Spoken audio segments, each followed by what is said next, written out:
नहम्दुहु व नुसल्ली अला रसूलिहिल करीम अम्मा बाद फ़अऊज़ु बिल्लाहि मिनश शैतानिर रजीम बिस्मिल्लाहिर रहमानिर रहीम शहरु रमज़ान अल्लज़ी उन्ज़िला फ़ीहिल क़ुरआनु हुदल लिन्नासि व बय्यिनातिन मिनल हुदा वल फ़ुरक़ान। मेरी इज़्ज़त माँ अज़ीज़ान इकराम, अभी जो मैंने कुरान शरीफ की आयत पेश की है वो सूरह बकरा की आयत है, जिसके अंदर इरशाद खुदाबंदी है कि अल्लाह ताला ने कुरान मजीद को रमज़ानुल मुबारक के इस पाक मुक़द्दस महीने में नाजिल किया है। दिल में फिर से खुशियों का पैगाम आ रहा है, दिल में फिर से खुशियों का पैगाम आ रहा है। मुबारक हो मोमिनों, फिर से रमज़ान आ रहा है। इसी के मुतालिक, इसी की आमद की आने से पहले आप सभी के सामने पेश करने जा रही हूँ। अगर इबादत में एक सुई चाहते हो तो रमज़ान से पहले ही शॉपिंग कर लें। अल्हम्दुलिल्लाह, माह शाबान का आखिरी ख़त्म होने को है और आलम इस्लाम के मुसलमान साल भर में जिस माह का शिद्दत से इंतज़ार करते हैं, जिस माह के पल पल से नेकियां कशीद करने की सही करते हैं, जिसकी आखिरी की ताख़रातों में जाग कर जन्नत में आलीशान मकान बनाने की तमन्ना रखते हैं, जी हाँ, वही महीना यानी रमज़ानुल मुबारक अपनी तमाम रफ़ातों और बरकतों के साथ चंद दिनों के बाद जलवा अफरोज़ होने वाला है।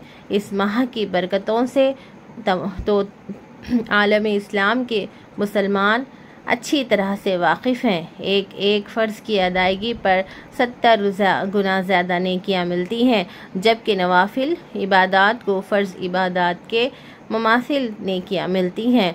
रोज़ा ख़ास अल्लाह ताला के लिए ही रखा जाता है, इसमें कोई दिखावा नहीं होता। रोज़े का मकसद तक़वा है और तक़वा नेक काम करने और बुरे काम से रोकता है।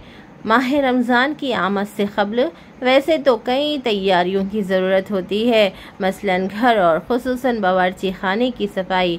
चूँकि माह रमज़ान में पकवान में कई गुना इजाफ़ा हो जाता है और माह रमज़ान बावर्ची खाने की जीनत बनी रहती है, इसलिए इन मखसूस डिशेस की तैयारी के लिए मतलूबा अशिया मक़दार में मंगवा कर रखा जाता है। मेरी अज़ीज़ान इकराम, इन सब का एहतमाम हमारी सलीक़ेमंद ख़वातीन चांद रात से कबल ही कर लेती हैं, लेकिन मालूम नहीं क्यों रमज़ान की शॉपिंग वो सिर्फ़ और सिर्फ माह रमज़ान में रोज़ों की हालत में ही करना पसंद करती है। शॉपिंग के दौरान फ़र्ज़ नमाज क़ज़ा हो जाती है और कई बार घर के तमाम अफराद की इफ्तारी की डिश भी दरहम बरहम हो जाती है।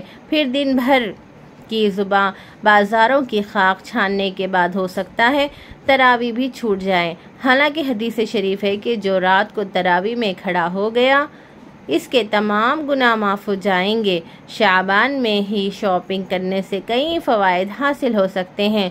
पहले तो कम दाम में मतलूबा कपड़े मिलते हैं, दूसरा ये कि दर्जी हजरात भी वक्त से पहले ही आपका ऑर्डर मुकम्मल कर देते हैं और सिर्फ खुदा की तरफ ही रुजू रहता है। घर में भी इफ्तारी के वक्त इफ्तारी का माहौल नहीं रहता और माह रमज़ान का महीना खुशू और खुजू से गुजर जाता है। इसलिए ख़वातीन को चाहिए कि रमज़ान की ईद की शॉपिंग माह शाबान में ही मुकम्मल कर लें, ताकि रमज़ान के पुरकैफ और पुरकीमती लम्हात को इबादत के लिए मुख़त्तस कर सकें।